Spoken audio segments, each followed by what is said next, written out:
Joku varmaan muistaakin osassa 1 takapenkin alta löytyneen jyrsijän pesän. Ennen auton siirtoa talveksi sisätiloihin oli vakaa aikomus varmistaa, ettei sen mukana siirry ylimääräisiä matkustajia. Etupenkiltä löytyi papanoita, jotka imuroitiin pois ja laitettiin etujalkatilaan muutama hiirenloukku, syöttinä Oltermanni juustoa. Kului useampi päivä, eikä papanoita ilmestynyt lisää. Myöskään loukkuihin ei ollut jäänyt ketään kiinni. Tästä pääteltiin, että autossa ei enää olisi jyrsijöitä. Tämä osoittautui huonoksi päätelmäksi. Auton talliin työntämisen jälkeen kävi nopeasti selväksi papanoiden muodossa, että ylimääräisistä asukkaista ei oltu päästy eroon. Loukut olivat edelleen lattialla, mutta ne syötteineen eivät jyrsijöitä juuri kiinnostaneet. Alusta saakka oli ollut selvää, ettei myrkkysyöttejä käytetä.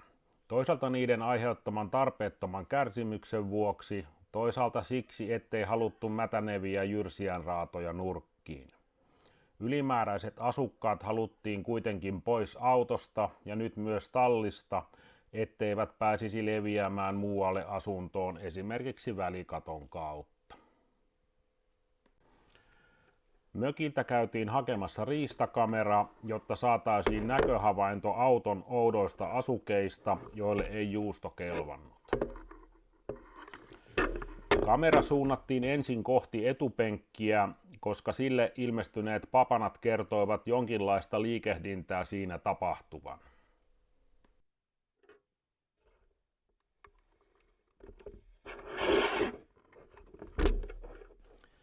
Kauaa ei tarvinnut odotella, kun jo samana yönä saatiin videolle tarttumaan nelijalkainen hännällä varustettu nisäkäs, jonka tarkempaa lajimääritystä ei ole täysin varmasti saatu tehtyä.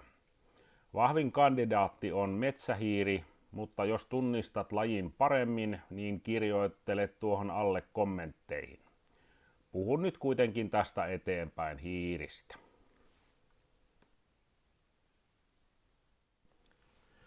Ja hiiristä nimenomaan monikossa, koska niitä näyttäisi olevan 2. Loukuissa edelleen Oltermannia, mutta se ei näytä näitä hiiriä kiinnostavan.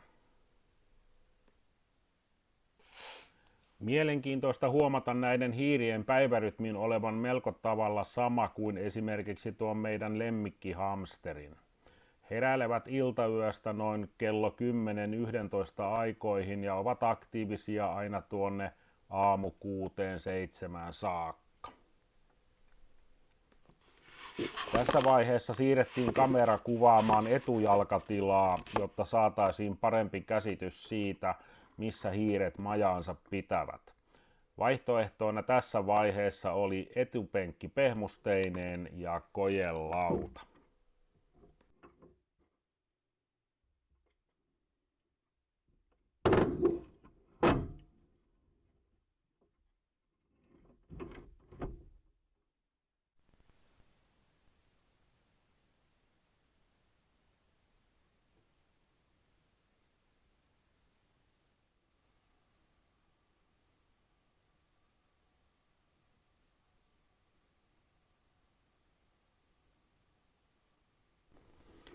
Jonkinasteista epätoivoa alkoi myös esiintymään loukkujen ja syöttien suhteen. Kaupasta käytiin hakemassa elävänä kiinni ottavat loukut, joissa syöttinä maapähkinävoita.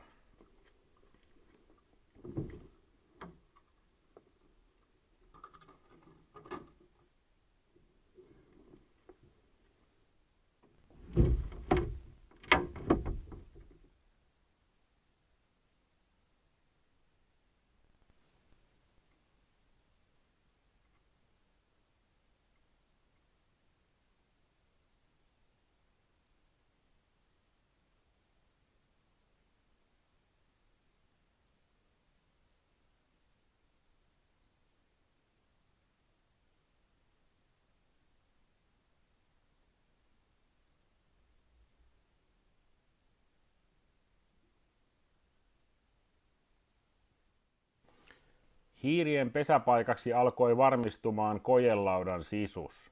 Sen verran liikennettä suuntautui sekä sisään että ulos lämmityslaitteen hieman roikkuvaa haitariputkea pitkin. Täytynee myös jossain vaiheessa tarkistaa, mitä kuskin ovi pitää sisällään. Taas meni muutama päivä ja saaliiksi saatiin vain videokuvaa hiiristä. Sen verran joutui nyt internetin avustuksella aiheeseen perehtymään, että lapsuudesta asti vallalla ollut käsitykseni juustosta hiirien lempiherkkuna alkoi murentumaan. Voi toki olla hiirilajistakin kiinni, mutta annoin nyt itselleni kertoa, että suklaa olisi se syötti, jota kannattaisi kokeilla.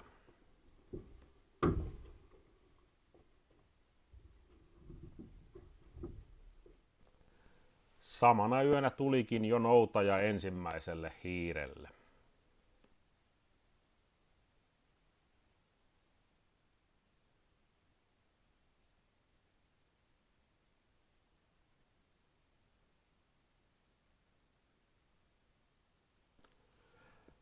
Loukku ladattiin uudelleen suklaalla ja jäätiin odottelemaan seuraavaa yötä. Myös toinen hiiri koki saman kohtalon ja molemmat hiiret oli näin saatu pois autosta. Taas päästiin päättelemään, että autossa ei enää olisi jyrsijöitä. Ja taas tuli tehtyä huono päätelmä. Kolmantena peräkkäisenä yönä ei loukkuun saatu saalista, joten päätettiin terästää suklaata vielä kerroksella Nutella, kaakao, pähkinä, levitettä. Tällä ei kuitenkaan ollut toivottua vaikutusta. Mahdollisesti kolmas hiiri oli vierestä nähnyt suklaan syönnin olevan terveydelle vaarallista. Tilanteen ratkaisijaksi hankittiin 7 kuukautta kypsytettyä goudajuustoa. Jos vaikka aikaisempi Oltermanni olisi ollut tuoksultaan niin mietoa, ettei se vetänyt hiiriä tarpeeksi puoleensa. Tilanne ei kuitenkaan merkittävästi muuttunut. Jäljellä oleva hiiri tuntui olevan immuuni loukun syöttien houkutuksille.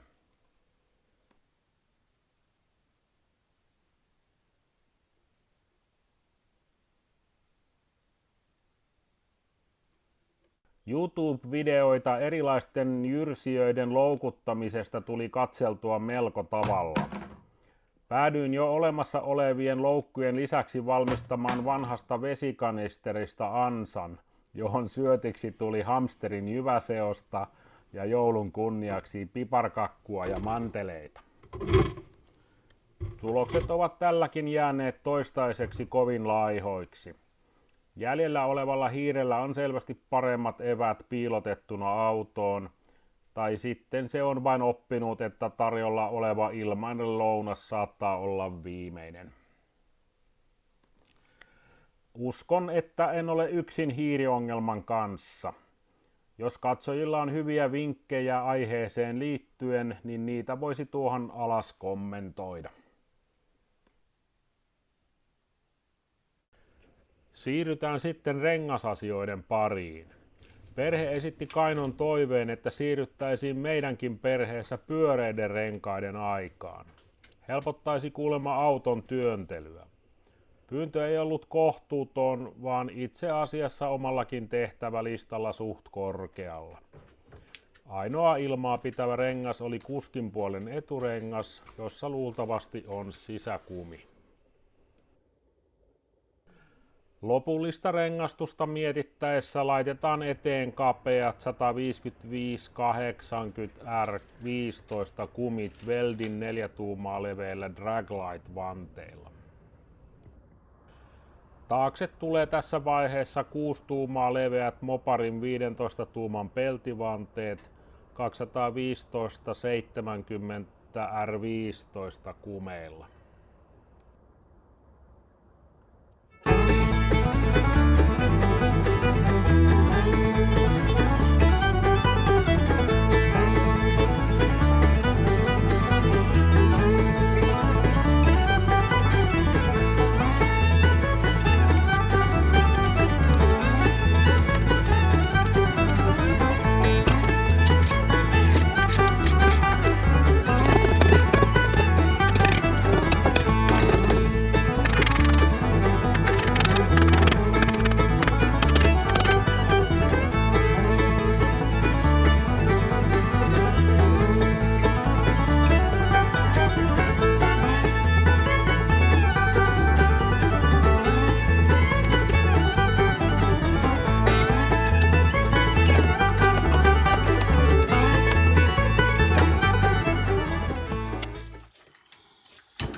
Apukuskin puolen takarengas antoi oikein kunnon vastuksen, mutta antautui lopulta, kun sai vähän lämpöä.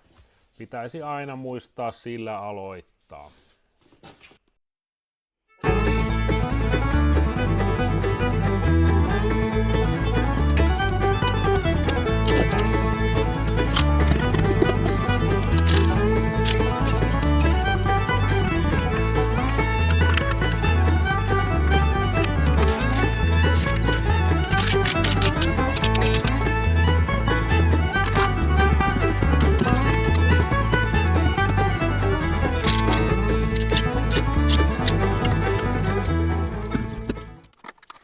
Yksi kuskin puolen pinnapulteista oli edelleen vasenkätisellä kierteellä.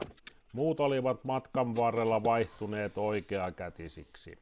Merkitsin pyöränmutterin kirjaimella V, niin ei tarvitse joka kerta arpoa, mikä se niistä on.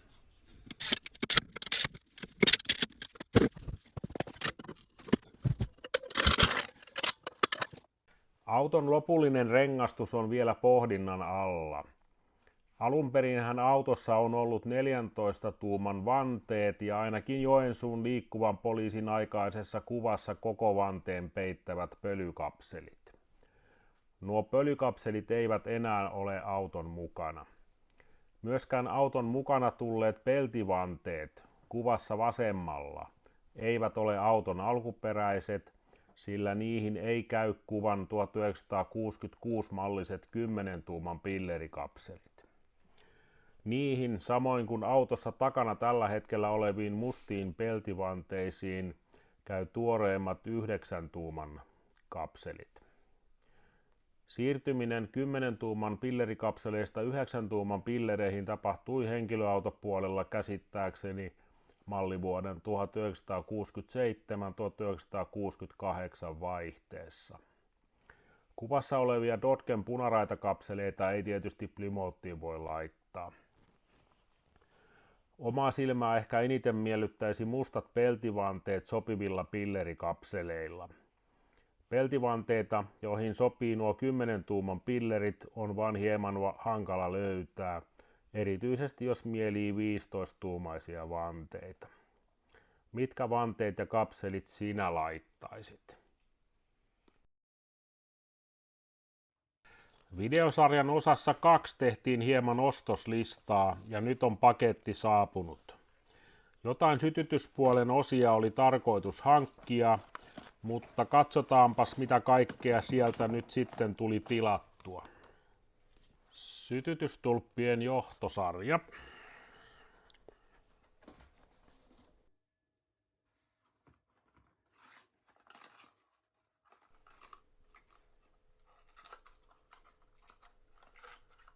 Virranjakajan kärjet. Otin varmuuden vuoksi 2 paria.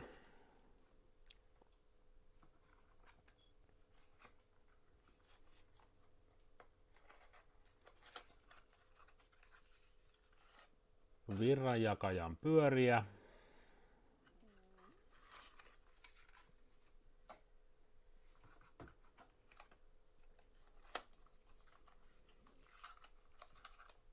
Virranjakajan kondensaattori.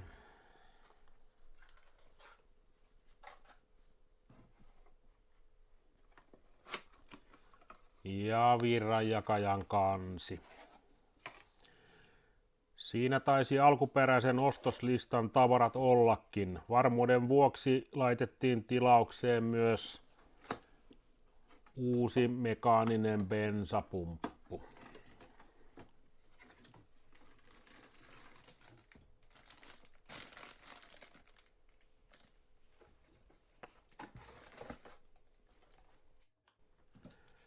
Sen tarkemmin en vielä ole perehtynyt auton etupään puslien ja nivelten kuntoon, mutta jotain pientä sinnekin tuli nyt samalla tilattua.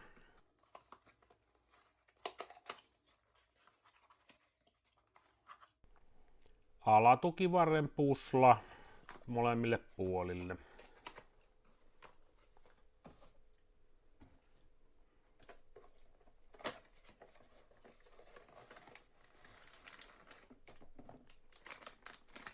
sisemmät raidetangon päät molemmille puolille nekin.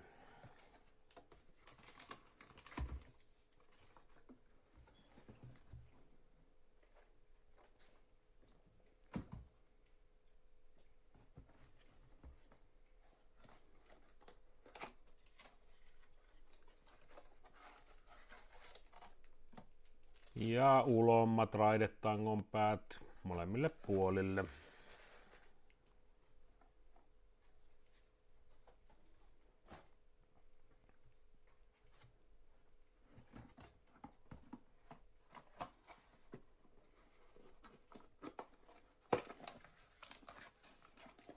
Ja raidetangon säätöholkit.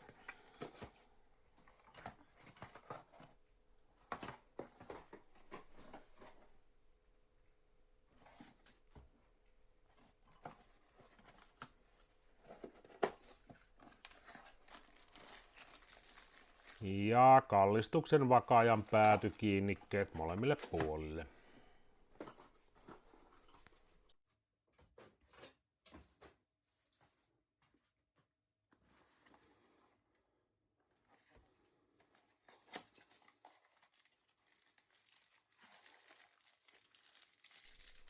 Takajarrusylinterit molemmille puolille.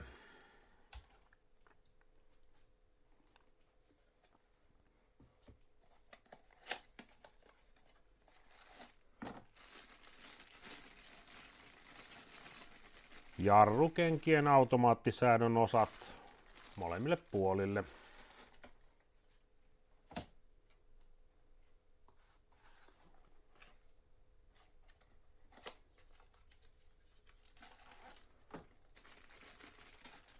Ja jarrukenkien kiinnityssarja. Löytyy osat molemmille puolille siitäkin.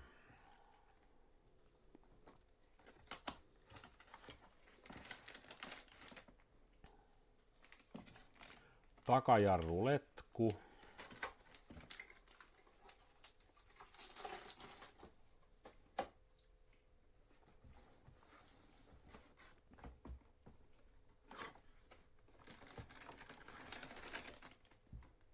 Ja käsijarruvaijeri 3 osassa, eli etumainen vaijeri ja taakse oikealle ja vasemmalle vaijerit.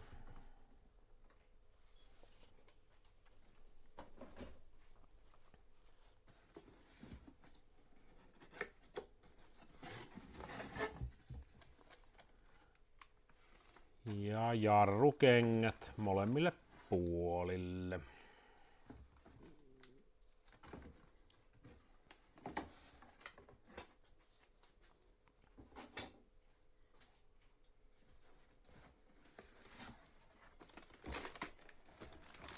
Ja uudet takajarrurummut.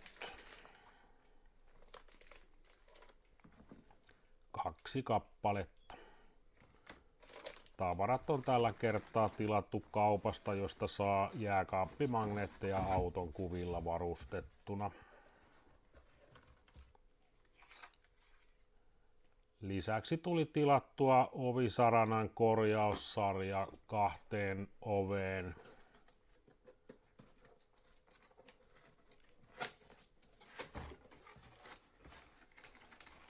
Ja vaihdelaatikon kannatin ihan vaan varmuuden vuoksi. Joku saattoikin jo huomata, että etujarruihin ei uutta osaa tilattu. Ne onkin tarkoitus päivittää levyjarruiksi, jolla saattaa myös olla vaikutusta tuohon aiemmin pohdittuun rengaskysymykseen.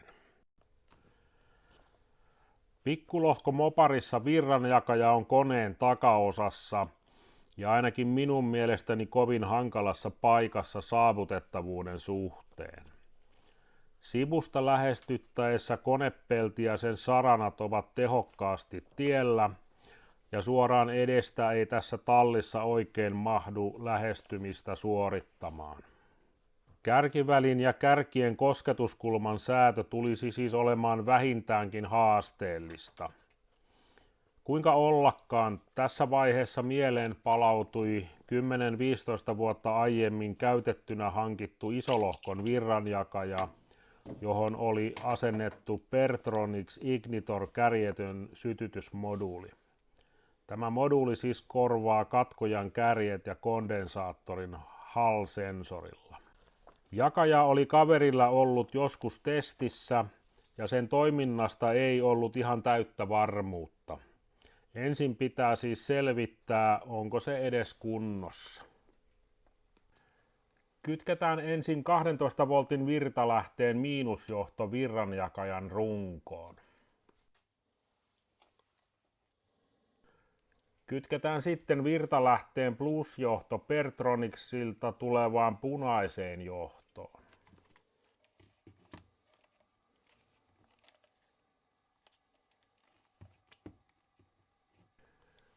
Tämän jälkeen voidaan yleismittarilla mitata jännite edellä mainitun punaisen johdon ja Pertronixin mustan johdon välillä.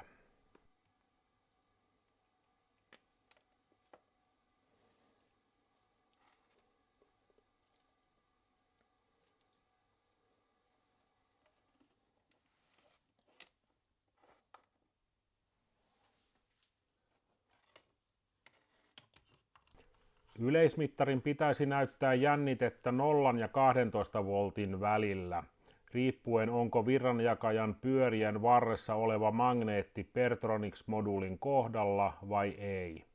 Näin näyttää tapahtuvan.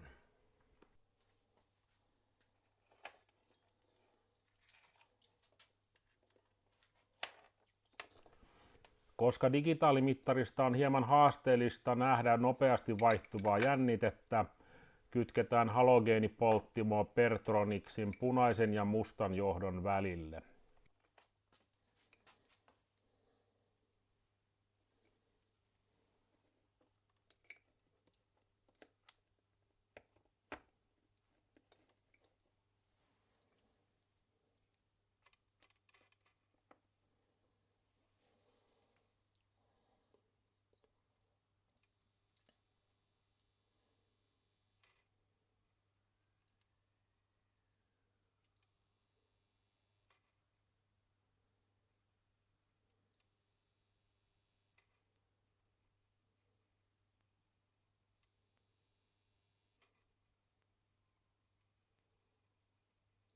Voidaan varmasti todeta Pertronix toimivaksi.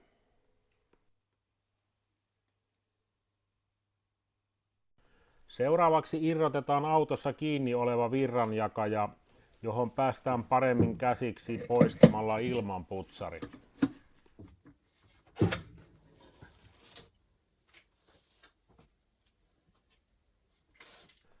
Puola on sen verran pahasti tiellä, että irrotetaan se myös.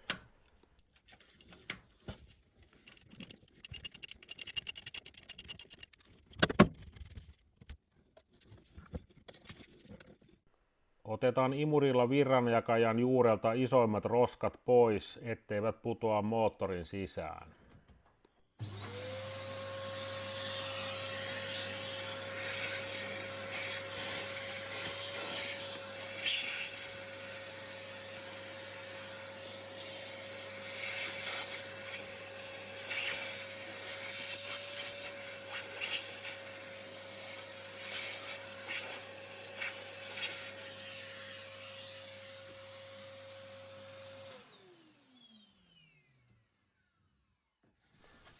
Puolan miinusnavan johto, joka siis menee virranjakajan sisälle kärjille, täytyy myös irrottaa.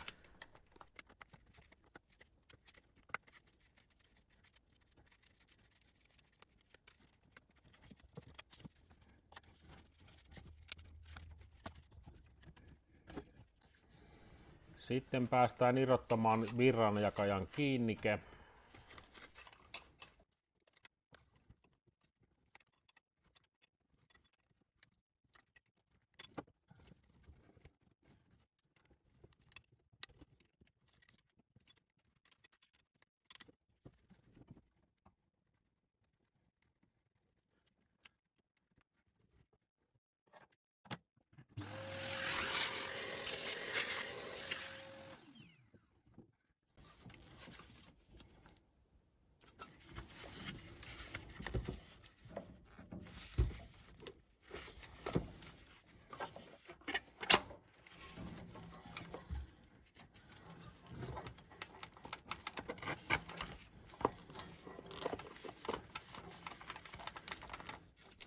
Ja lopulta nostetaan virranjakaja pois tarkempaa tarkastelua varten.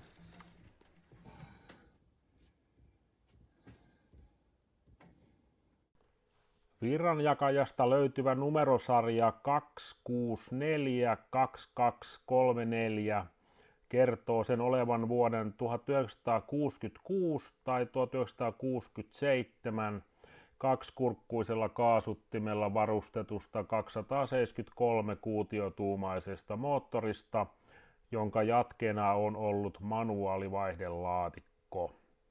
Kyseessä on yksikärkijakaja, jota on saanut Moparin A- ja B-korisiin autoihin.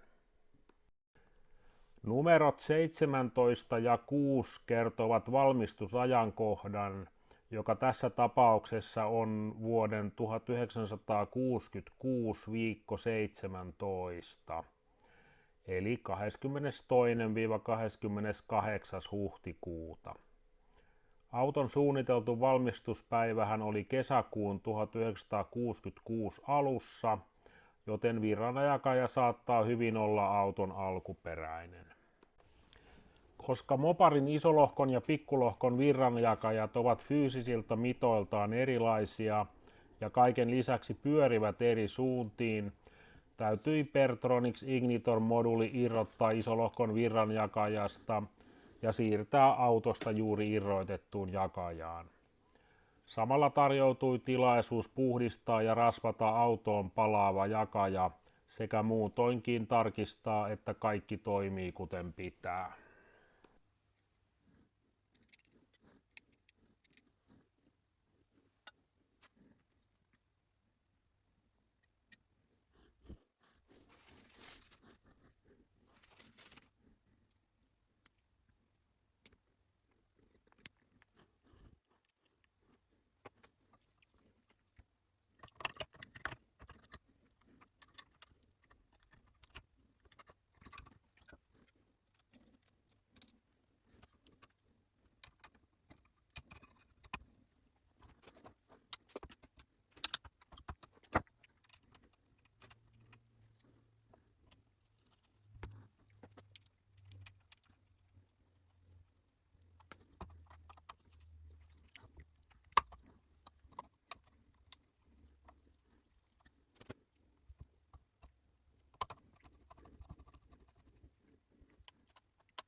Sitten oli vielä hyvä tarkistaa, että Pertronix-moduuli toimii toiseen jakajaan asennettuna.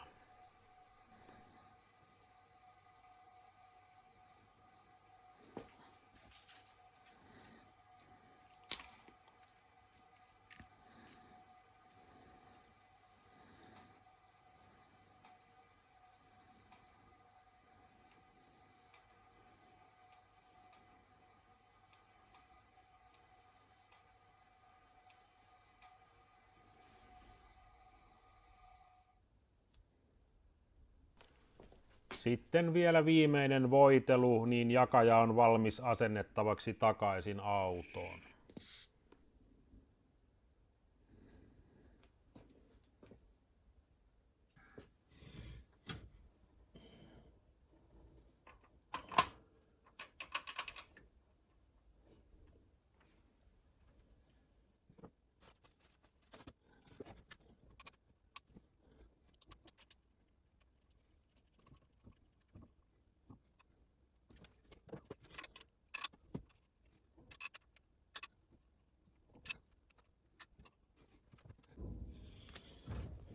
Ennen tulpanjohtojen irrotusta merkitsin niiden sijainnit, ajatellen, että kyseinen toimenpide helpottaisi uusien johtojen paikkojen määrittelyä.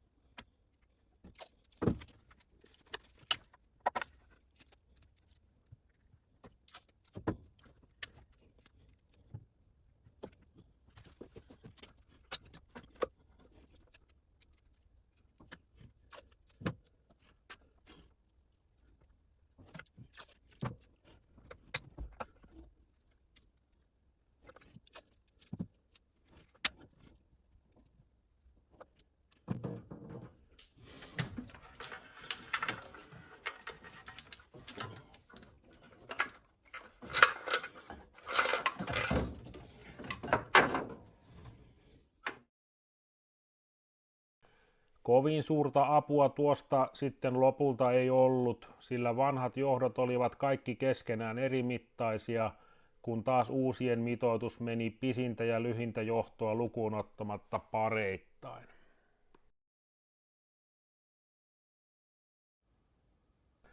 Taitaakin olla niin, että isolohkossa noissa tulpanjohtojen pituuksissa on enempi hajontaa, ja siten valmiiden johtojen valinta oikeisiin sylintereihin tarkempaa. Nämä sujahtivat mallikkaasti paikoilleen.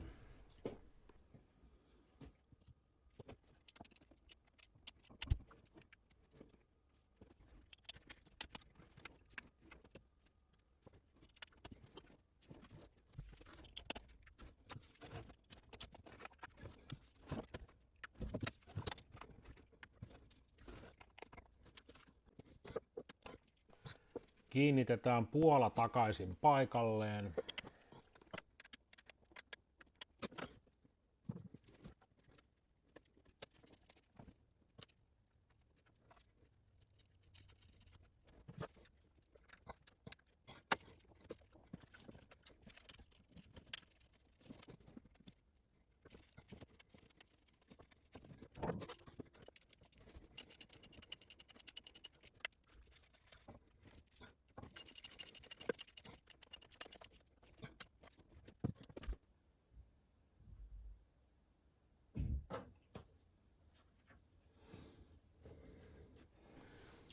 Ja miljoonalaatikosta löytynyt etuvastuskin löytää paikan tulipellistä.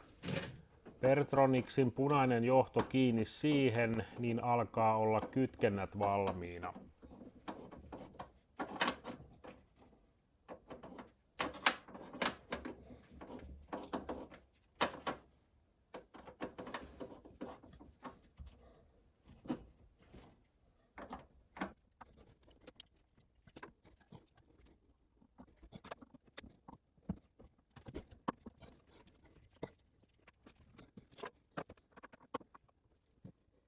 Vielä akku paikalleen ja plusnavan kaapelikengän vaihto ehjää, niin ollaan valmiita koittamaan auton käynnistystä.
Varoituslaukaus vaan.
Hei, täällä on hiiri.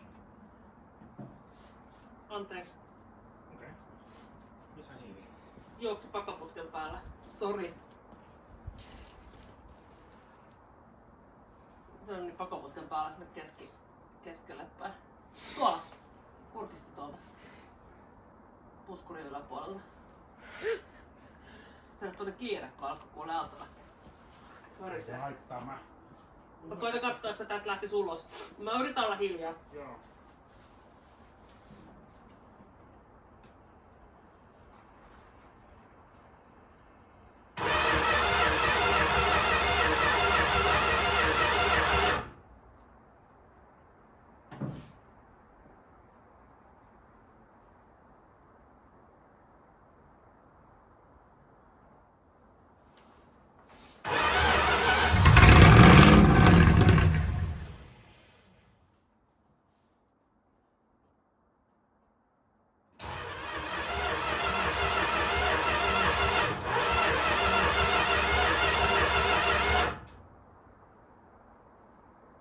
Päätän käynnistysyritykset tällä erää tähän.